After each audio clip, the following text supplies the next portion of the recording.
Hi అండి అందరికీ. చాలా అంటే చాలా సింపుల్‌గా టైలరింగ్ రాకున్నా, బ్లౌజు కటింగ్ రాకున్నా గానీ ఈజీగా ఫ్యాంట్ కటింగ్ అయితే చేసుకోవచ్చు. నేను చుడీదార్ ఫ్యాంట్ కటింగ్ చూపిస్తున్నాను. అసలు ఈ 3 కొలతలు ఉంటే చాలండి. చాలా సింపుల్‌గా ప్యాంట్ స్టిచ్చింగ్ చేసుకోవచ్చు, కటింగ్ చేసుకోవచ్చు. ఇదిగోండి ఇట్లా 4 ఫోల్డింగ్స్ వేసుకోవాలి. ఓపెన్స్ అన్నవి మనకు ఆపోజిట్‌లో ఉండాలి. ఇదిగోండి ఇట్లా ఆపోజిట్‌లో ఉండాలి. క్లోజింగ్ అన్నది మన సైడ్ పెట్టుకోండి. ఈ విధంగా 4 మడతలు ఈక్వల్‌గా సర్దుకోండి. కాటన్‌ది ఇదైతే మాత్రం కాటన్ డ్రెస్‌ని ఇదిగోండి ఈ విధంగా 4 ఫోల్డింగ్స్ సమానంగా ఎక్కడ మడత లేకుండా నీట్‌గా అడ్జస్ట్ చేసుకోండి. అడ్జస్ట్ చేసుకొని కింద ఎక్కువ తక్కువలు ఉంటాయి కదా, అవి ఏవైతే ఉన్నాయో అవి ఎడ్జెట్స్ని కట్ చేసేసుకోండి. ఇదిగోండి ఈ విధంగా తీసేస్తున్నాను. తీసేసి అసలు చాలా అంటే చాలా సింపుల్ అండి. చూపిస్తున్నాను చూడండి. ఇటైతే ఓపెన్స్ ఉన్నాయి, వన్ సైడ్ అయితే క్లోజింగ్ ఉంది. ఇప్పుడు ప్యాంట్ని ఎటువైపు అయితే మనం కట్ చేసుకున్నామో అటు నడుం భాగాన్ని పెట్టండి. ఇదిగోండి వీడియోలో చూపిస్తున్న విధంగా మనం ఎక్కడైతే కట్ చేసుకున్నామో ఆ సైడు నడుం భాగం వచ్చేటట్టు మార్కింగ్ అన్నది తీసుకుంటున్నాను. నాకు మొత్తం లెంత్ వచ్చేతలకి 34.5 ఉంది. ఒక హాఫ్ ఇంచి ఖర్చు కోసం 35 కింద ఫోల్డింగ్ పాదం దగ్గర డబల్ ఫోల్డింగ్ వేస్తాం కదా, ఆ ఫోల్డింగ్ కోసం 2 అంగుళాలు. టోటలీ 37 ఇంచెస్ నేను ప్యాంట్ అనేది మార్కింగ్ చేసుకుంటున్నాను. నడుం దగ్గర పట్టీ కాకుండా కింద నడుం దగ్గర నుంచి కింది భాగం ఇదిగోండి ఈ విధంగా మార్కింగ్ అన్నది చేస్తున్నాను.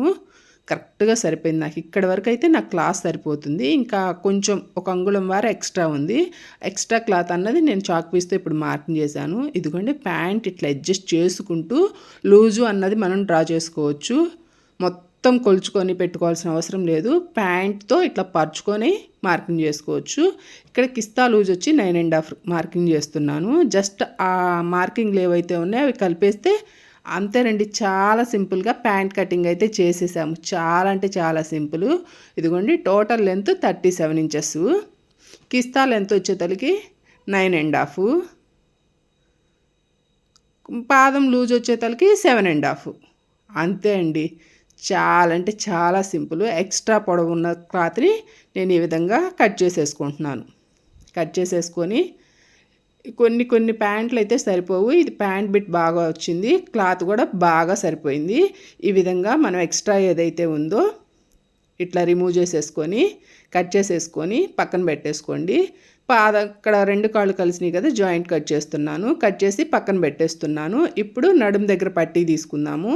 నడుం దగ్గర ఎవరికైనా సరే 24 ఇంచెస్ నడుం చుట్టుకొలత సరిపోతుంది. ఈ పాప కొంచెం సన్నగా ఉంటుంది, అందుకోసమని నేను 24 పెడుతున్నాను. 24ని 4 మడతల మీద ఉంది కాబట్టి క్లాత్ నేను 12 ఇంచెస్ పెడుతున్నాను. ఒక అరంగుళం ఖర్చుల్లోకి పోయినా 11.5 అలా వస్తుంది కాబట్టి నేను 24 పెడుతున్నాను. 24కి ఈ విధంగా పీస్ తీసేసుకొని ఈ విధంగా కట్ చేసుకొని ఇప్పుడు పొడవు చెక్ చేసుకుంటున్నాను. పైన ఒక 1 ఇంచ్ వదులుకోండి, కింద ఖర్చు కోసం ఒక 1/2 ఇంచ్, టోటల్లీ 9 ఇంచెస్. 9 ఇంచెస్కి ఆపోజిట్లో కూడా మార్కింగ్ చేసుకొని పీస్ తీసేసుకోవడమేనండి. చాలా అంటే చాలా సింపుల్. ఎవరైనా కొట్టొచ్చు. ఒక్కసారి ట్రై చేయండి. ఎందుకు రాదో చూడండి. చుడీదార్ ప్యాంట్ ఇంత సింపుల్గా కట్ చేసుకోవచ్చా అంటారు మీరే. నేను నాడా కోసం ఈ విధంగా కట్ చేసుకున్నాను. అంతేనండి, ప్యాంట్ కటింగ్ అయితే అయిపోయింది. మీకు కానీ వీడియో నచ్చితే లైక్ చేయండి అబ్బా. లైక్ చేసి ఛానల్ సబ్స్క్రైబ్ చేసి మీ సపోర్ట్ని అందించండి. Thank you all.